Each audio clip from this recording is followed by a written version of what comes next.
Everyone, this is Kivo Vlogs, a Filipino actor based in Kuwait, Saudi Arabia, and welcome back to my channel. Again, gawa natin reaction video, ang Barda compilation, because why not? So without further ado, let's start this reaction video. I think more than Ano the to? pagiging Masyado akong nakahahon sa mga bababae. Masyado akong nakahon sa mga hindi nila nilagay dun sa masama or hindi nila ako nilagay dun sa masama o pa-cute. kontabida. Nung time na yon, mas feeling ko, hindi ko pa to na-realize dati kasi talagang since gusto ko talaga mag-artista, gusto ko umarte, ganyan. I treated everything like it wasn't work for me. Like, I really had fun talaga, I really had my time. Pero ngayon, realizing it now, siguro mas nakahon ako sa mga mababait na roles. Mas yung mga goody-goody. Same. Tama, Ganun din diba? Yung mga, ikaw yung laging umiiyak, ikaw yung laging, Nakakape, ganun. oo, sinasabununan, sinasampal, ganyan, kinukulong sa Sinasabunutan. kwarto. Mga gano'n. Mas doon, I think. More than the yung mga Sinasabunutan? na roles. Kasi, at the time, I was 13. So, ako rin naman personally, yung mga trip ko noon, pa-cute din naman, diba? Yung mga dresses ko noon, yung mga type ko noon, very couldn't Taylor agree Swift, more. Very ganyan, mga Sunday dress. Oo, pa-cute din talaga ako as a 13-year-old girl. So, I guess yun lang, yung rules lang, masyadong nakahon ako sa mababait lahat. Yung parang, hindi nila iniisip na pag may, kunyari, may project, lagi akong nandun sa mabait. Hindi nila ako nilalagay doon sa masama or kontrabida. Pero ano mas ganun. prefer mo? Oh. Well, parehas siyang complex, parehas siyang challenging. Parehas siyang complex. Bida and kontrabida.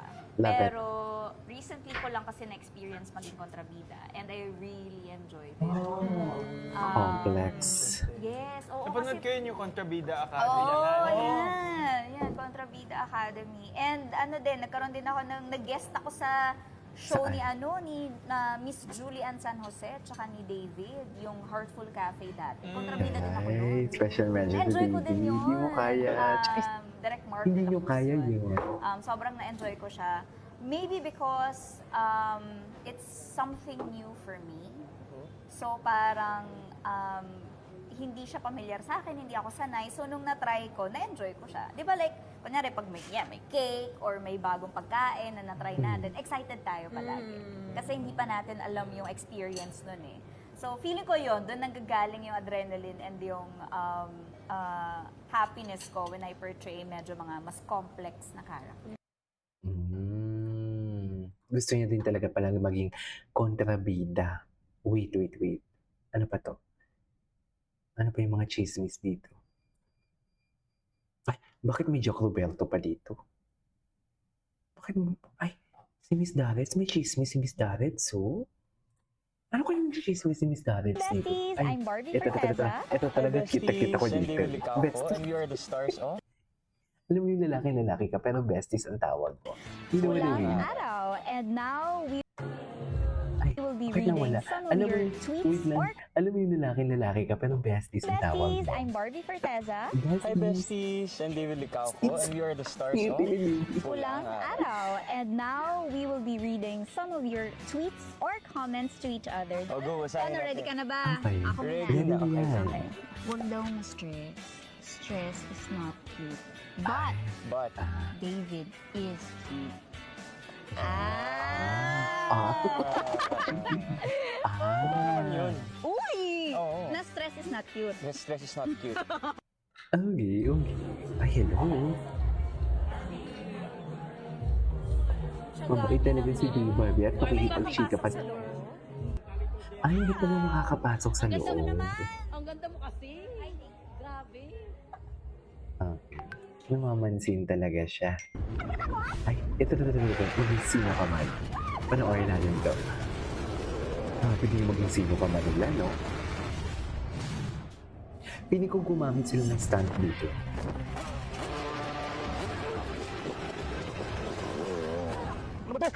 Ay, ano ba to? Bakit naman ganun? Bakit naman ganun, ma'am?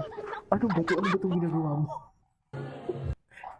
Ano ba to? Ano ba itong ginagawa mo? Bakit Alam mo, naman ganun? pinlano talaga namin to. Pinlano namin. Talagang masterminds Ano ang talaga plan? kami ng love Noong team. Sige, go. 16 pa lang na nag-audition ako. Pinlalo na namin, Mukha po ni 2022. David. Mag-love team kami. Oo. Magla-love team Dapat kami. after ng pandemic tayo yung Linalo niyo yung talagang tagu-taguan pure ninyo na sa atake. lahat Ganun ng ba Pero yun? Fidel, alam ko na talaga eh. Ikaw na talaga yun. Oo, 2016 pa lang. Kita nyo? Kita nyo? Sabi ko sa inyo. Kita nyo? Hindi. Actually, ano to, Hindi namin alam. hindi namin In-expect. talaga ine-expect. Kasi prior to Maria Clara at Ibarra, Lahat galing din din naman kami kasi sa hindi show nag-expect together, yung eh. Mano po. Kami rin yung No? huling nagka-work talaga. So dito, talagang walang expectations. Kasi Lahat talaga hindi parang nag-expect. wala namang anything na nangyari doon sa Mano po. So, between the two of us, yung characters namin. So parang dito sa Maria Clara at Ibarra, hindi rin naman yun yung naging focus talaga nung initial story, 'di ba? So, sobrang nag-click na lang talaga, tapos mas doon na rin na umikot yung storya, tapos consistent yung support ng mga tao. Kaya mas parang, mas David, lalong nakikinig. Good listener nakaka-overwhelm talaga si for the David. both of us. I think nung Good listener talaga siya. nakita ko na siya sa TikTok, Ay, taray. kasi, di ba, kapag like ka na sa TikTok, it means people like it, di ba? So, I think, doon ko na-realize, Ang galing gumawa rin Yan. kasi ng mga fans ng mga Edits. edits, oo, yung Yeah. mga parang mini music video, ganyan. Tapos pinagko-compile nila yung mga clips namin ni Fidel tsaka ni Clyde, ganun. Ako feeling ko eksena-wise parang nag-away tayo, sinampal mo ako. hindi pa yun eh. Mas yung yung binigyan mo ako ng panyo, yun di ba umiiyak ako dun sa gubat, tapos binigyan mo ako ng panyo. Feeling ko yun. Okay. Kasi parang nung time na yun, ang daming nag-tweet nung episode na yun. Tapos nung parang nag-bow siya sa akin sa pag-save kay Ibarra, from the buhaya, ganon. Kasi yun yung time na nag-switch talaga yung character ni Fidel. From yung arrogant na mayabang na negosyante, ganyan. Tapos doon parang nag-bow siya kay Clay, ganon. Feeling ko, eksena-wise doon. Actually, prior to Maria Clara, sabi ko nga, baka Yun pala yung last time pinaka-favorite niya. Kasi, Hindi, si Barbie. Tingnan mo si Barbie parang makatingin. na-take Tingnan mo over si Barbie ng- makatingin. Tingnan niyo yung kasi. liking ko and love ko sa business yung pag-artista.